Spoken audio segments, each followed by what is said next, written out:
आपने पिछले 7.5 वर्ष के अंदर देखा होगा, उत्तर प्रदेश ने अपनी अर्थव्यवस्था को लगभग दोगुनी करने में सफलता प्राप्त की। प्रति व्यक्ति आय दुगनी हुई। 7 लाख से अधिक नौजवानों को तो हम सरकारी नौकरी दे और 2 करोड़ से अधिक युवाओं को हमने निजी क्षेत्र में प्रदेश के अंदर सुरक्षा का एक बेहतरीन मॉडल खड़ा करके और निजी क्षेत्र में नौकरी उपलब्ध करवाई या रोजगार के साथ जोड़ा। प्रदेश के परंपरागत उद्यम को पुनर्जीवित करवाया। आज प्रदेश में रोजगार की कमी नहीं, और ये तो हमारा सौभाग्य है कि देश का सर्वाधिक युवा हमारे पास उत्तर प्रदेश के अंदर है, और वह युवा कामकाजी तबके का है, स्किल मैन पावर है। उसकी ऊर्जा और प्रतिभा का लाभ हम राज्य के लिए ले रहे हैं। कोई सरकारी नौकरी के माध्यम से, कोई स्वयं का स्टार्टअप स्थापित करके, कोई एमएसएमई के माध्यम से, कोई अलग अलग जीवन के अलग अलग फील्ड में जाकर के वह अपना योगदान दे रहा है। ऐसे ही वन विभाग ने भी पिछले 7-7.5 वर्ष के अंदर किया। वन विभाग में आज से 7.5 वर्ष पहले एक खबर जरूर आती थी कि जंगल सफाया हो गए, काट दिए गए। इसी उत्तर प्रदेश में बहराइच में और कहां पे हमें सुनने को मिलता था कि वहां पर जंगली जानवरों का शिकार हो गया। लेकिन पिछले 7.5 वर्ष के अंदर वन का आच्छादन उत्तर प्रदेश के अंदर बढ़ा है लगातार। यानी अभी आप विभाग के मंत्री कह रहे थे, सक्सेना जी कह रहे थे कि कैसे हम लोगों ने इस वर्ष 36 करोड़ से अधिक पेड़ लगाकर के वृक्षारोपण के लक्ष्य को प्राप्त करके एक पेड़ मां के नाम के प्रधानमंत्री मोदी जी के इस विजन को जमीनी धरातल पर उतारा है। यह उत्तर प्रदेश के अंदर देखने को मिला। यानी एक बड़े अभियान को कैसे सफलतापूर्वक आगे बढ़ाया जाता है, और ये केवल इसी वर्ष नहीं, पिछले 7-7.5 वर्ष से लगातार ये क्रम चल रहा है, लगातार चल रहा है। अब तक उत्तर प्रदेश ने लगभग 200 करोड़ से अधिक वृक्षारोपण के लक्ष्य को आगे बढ़ाया। और सबसे अच्छी बात क्या है, केवल वृक्षारोपण करना नहीं, वन विभाग जो वृक्षारोपण करता है उसमें 75% से अधिक वृक्ष जीवित पाए गए। विभिन्न विभागों के स्तर पर जो वृक्ष लगाए गए उनमें भी 65 से 70% वृक्ष जीवित पाए गए। 2017 में हम लोगों ने सभी आयोग और बोर्डों को बहुत स्पष्ट रूप से कहा था कि भाई याद रखना, नियुक्ति की प्रक्रिया में उसकी शुचिता, उसकी पारदर्शिता में किसी प्रकार का कोई खोट कहीं नजर नहीं आना चाहिए, और जो भी जिस भी स्तर पर लापरवाही होगी वहां पर जवाबदेही भी सुनिश्चित होगी। और उसका परिणाम है कि गत 7.5 वर्ष के अंदर हम 7 लाख से अधिक नौजवानों को उत्तर प्रदेश सरकार में सरकारी नौकरी देने में सफल हुए। प्रधानमंत्री मोदी जी का जो विजन था, ये प्रक्रिया पूरी ईमानदारी के साथ, पारदर्शी तरीके के साथ संपन्न होनी चाहिए, आज वह प्रक्रिया प्रदेश के अंदर पूरी मजबूती के साथ उतारी जा रही है। आपने कल देखा होगा, कल उत्तर प्रदेश में देश क्या दुनिया की सबसे बड़ी पुलिस भर्ती का परिणाम आया है।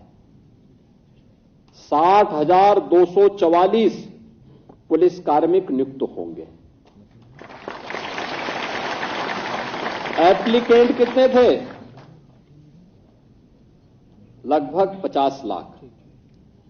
अनुमान करिए, दुनिया के बहुत सारे देशों की आबादी नहीं है 50 लाख। यहां पे 50 लाख लोग आवेदन कर रहे हैं और नकल विहीन परीक्षा हुई। परीक्षा का परिणाम भी कल जारी हो गया। अगले 2 महीने के अंदर उनके वेरिफिकेशन की कार्रवाई, मेडिकल और फिजिकल फिटनेस की सारी कार्रवाई को संपन्न करते हुए उन्हें भी हम ट्रेनिंग सेंटर में आगे की प्रक्रिया के साथ जोड़कर के नियुक्ति की प्रक्रिया को पूरी करते हुए ट्रेनिंग के लिए भेज देंगे।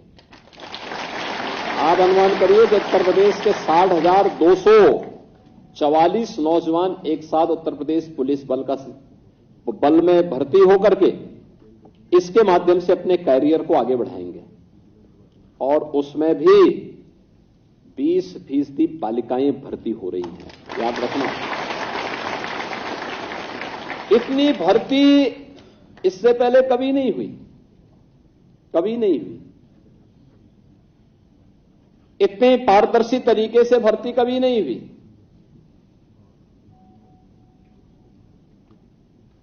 अब वह समय गया जब उत्तर प्रदेश में कोई भर्ती निकलती थी और महाभारत के रिश्ते एक साथ टपक पड़ते थे। हम लोगों ने इस पूरी भर्ती की प्रक्रिया से इस सारे नातेदारी रिश्तेदारी को एक तरफ किया और बहुत स्पष्ट रूप से कहा गया कि उत्तर प्रदेश की 25 करोड़ जनता हमारे परिवार का हिस्सा है और कोई भी भेदभाव उनके साथ नहीं होना चाहिए, किसी भी नौजवान के साथ कोई भेदभाव नहीं होना चाहिए। मेरे लिए यह प्रसन्नता का और भी अधिक क्षण है कि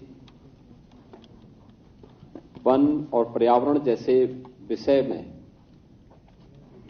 701 वन दरोगा की इस नियुक्ति में 140 महिलाओं की भर्ती हुई है।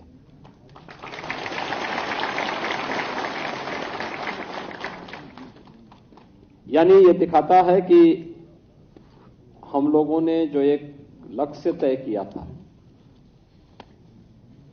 कि 20% भर्ती महिलाओं की होनी चाहिए, लगभग उसके आसपास हम लोग इस भर्ती को उसके साथ जोड़ने में सफलता में प्राप्त हो रही है। आज का जो इस जीव सृष्टि के लिए सबसे बड़ा चैलेंज है वह पर्यावरण बन चुका है। दुनिया चिंतित है,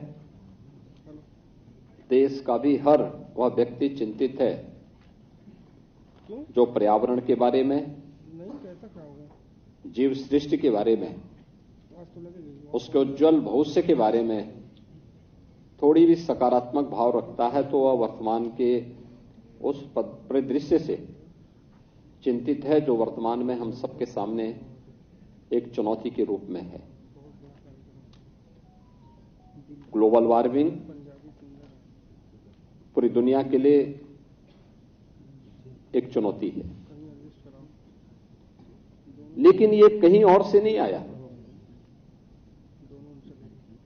अनियोजित और अवैज्ञानिक विकास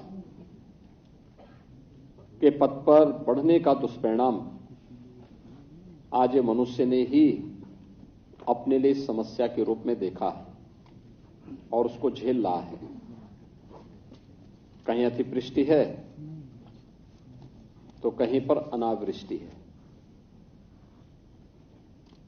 कहीं पर हीट वेव्स चल रही हैं तो वहीं पर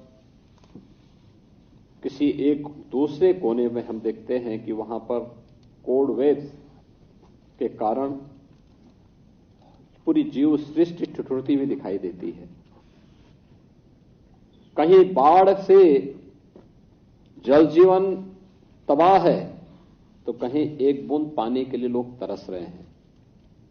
ये सब विसंगतियां क्यों पैदा हुई?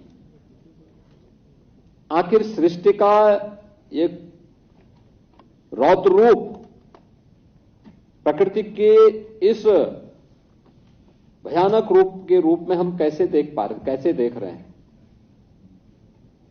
और यही संकट है कि जानते हुए समझते हुए भी हम लोग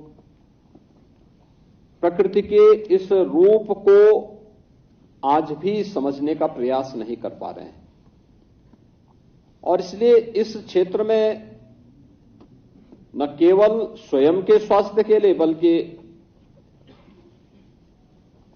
इस पूरी जीव जंतु सृष्टि के लिए कुछ कर गुजरने की एक तमन्ना के साथ आपको एक अवसर प्राप्त हो रहा है।